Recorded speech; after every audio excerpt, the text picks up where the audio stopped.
Alright guys, been searching around a lot. These Elite Ember bows are something that Katie and I both coach S3DA. Blaine and Paris both shoot an S3DA. For a youth bow, they got a ton of adjustability, but the problem I ran into is as I'm wrenching on them and these kids continue to grow and many on our team shoot this same bow, I had a real hard time figuring out or finding any kind of like draw specs on them. So I thought I'd post this video to kind of give everybody a quick reference. Hopefully it helps you out, gets you directionally pointed in the right way here. So Blaine and the team just finished up with their state tournament. Blaine did really well in it, but I didn't want to make any adjustments to his draws. He's grown 3 or 4 inches probably in the last few months here. His draw length needed to increase, and the beauty of this bow is it's got a ton of adjustment, and it's 15 to 29 inches per the factory spec sheet. Right now he's on about 25. We're going to bump him a couple of posts here, and I'll show you that here in just a second. But wanted to talk through a couple things real quick before we dive into this. Feel free to skip forward if you just want to get to the part about where the posts are in relation to draw length here. But Blaine's draw, I knew it was a little bit short, one because he was bending his elbow a little bit, and I'm going to have him draw back, and I'll show you here in a second as well. He's really leaning his neck forward, kind of craning a little bit forward to get to that peep sight here. So Blaine, why don't you show him what we got right now, and then we'll adjust this and show it again here in just a minute. So we got a target over here back behind us. Blaine's going to draw this bow, and I'll show you what I'm talking about here. So just go ahead and draw back and then anchor in.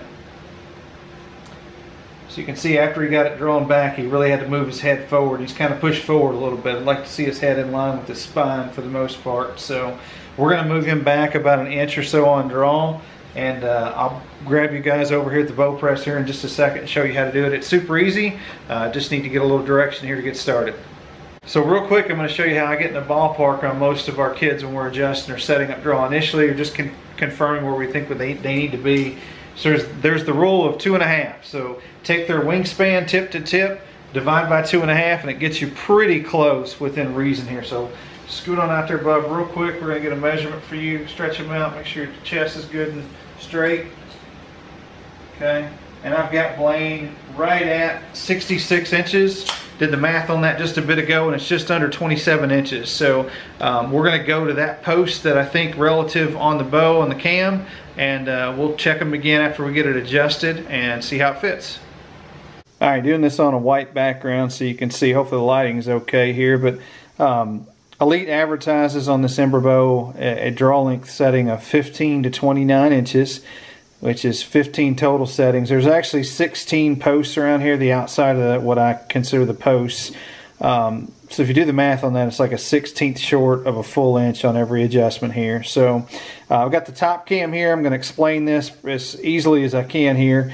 If you're looking at the top cam, the outside of the bow, this setting right here is actually your shortest setting, and as you move around, your longest setting is on the inside of each cam respectively. This is the top cam.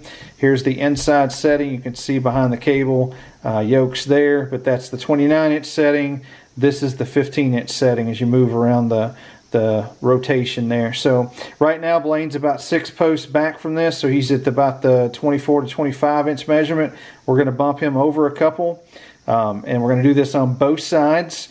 I will say one critique I've got of Elite is they use these the Torx bits, and I'm just not, or Torx screws I should say, Torx heads. I'm not crazy about them. If you crank them down too much, you can easily strip these things. It's a T15 head on it, but anyway, they do the job for sure. But if there's one feedback piece I'd give to Elite, it's to change that specifically. But we're going to be real careful with these. We're going to loosen them out here. This slides on this bottom one. The other one, you're going to have to pull the screw out and post it. If you go on a big rotation, he's already on this last slide here, as you can see there, so he's good. I can leave that, just loosen it up, and then rotate it around here. So I'm going to loosen these up. That one's loose.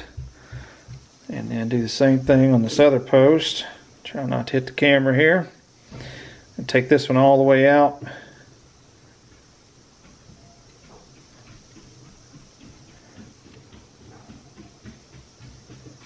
And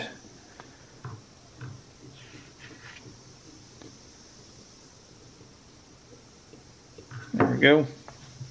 Now we're going to slide this over. Camera's probably not going to pick up on this real well. We're going to go to the 4th post here and then tighten this back up, and I'll pick up from there. Okay, so I've got them both adjusted, 29, 28, 27, 26 in this case, give or take. Here's the bottom cam, longest setting, shortest setting. Hopefully the light picks up on that. 29, 28, 27, 26. Got them both tightened down, ready to go. Timing should be good on it. If you need to, you can put a twist in the cables, but you really shouldn't need a press to adjust these. They're pretty good about staying in time. Alright, we made our adjustments here. Tightened up both of our torque screws on the top set and the bottom set on the rotating module itself. Got them, an inch or so more draw length here.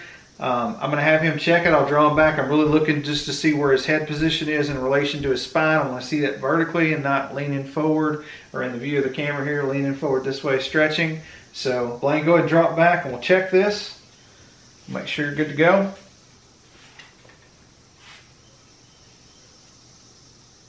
Okay, perfect. Little head movement, straight vertical down through there. That's exactly what I want to see. So you can let that down. All right.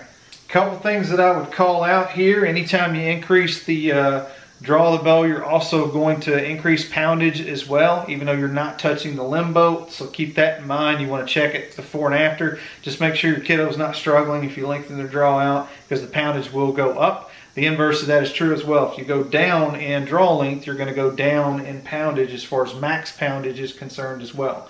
And the last thing I'd call out is, got a QAD mounted to this one with a timing cord or drop cord on it as well.